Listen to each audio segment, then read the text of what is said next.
You know, I watch horror movies and whatnot. I like the Texas Chainsaw Massacre and all that, and I like Friday the 13th, Nightmare on Elm Street, Halloween, stuff like that.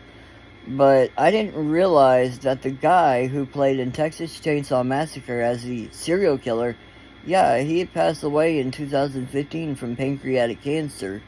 And, it got me to thinking, it's like, cancer is really fucking vicious. It's a vicious disease.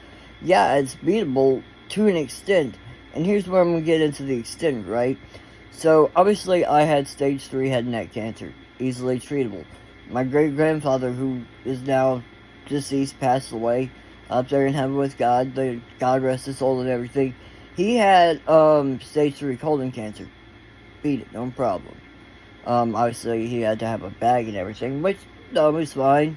Um, but my great grandmother, on my grandmother's side, she had stage 4 ovarian cancer, and she didn't make it. That's what did her in, and it just goes to show that once you start getting higher up on the stages, the possibilities of actually beating it really do decrease. And I've heard from a lot of people, even some doctors as well, that once you start getting up to like stage 4, there's it's a slim chance that you can beat it, but almost 9 times out of 10, stage 4 is usually going to be fatal. It's pretty much terminal at that point if you want to go down that road. And it just goes to show that you really need to spend time with the people that you love, because they can be here one day and gone the next and not even know it. You know how long I went without knowing I had cancer before it really started to affect my health and my life and everything, and my ability to eat and everything? What really sounded the alarm bells was the fact that I legit started losing weight at a rapid pace. I would say the last time I weighed myself before the cancer started taking a hold of me, I was at 198, maybe 200, 205, somewhere around there.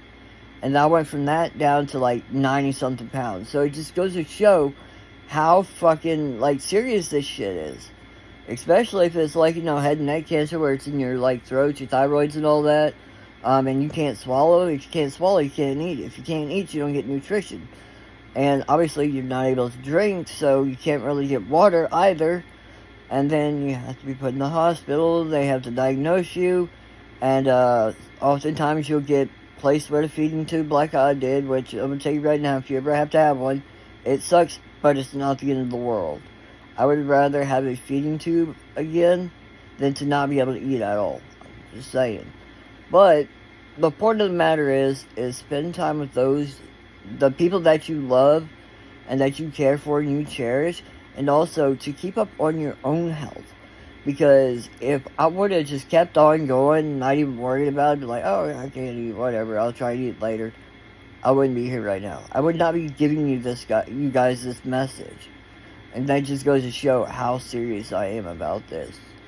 Because, everybody has that mindset. That used to be like this too. Oh, I ain't never going to get cancer, blah, blah, blah, blah, blah. Look at me. I had cancer.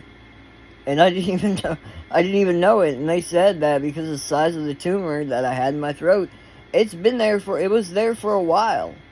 So it just goes to show anything can happen. So all I can say is just, keep up on your health and everything. Also keep up on your mental health, because mental health is just as important as physical health. Anyways, I hope you guys have a great week. I'll see you guys later. Peace.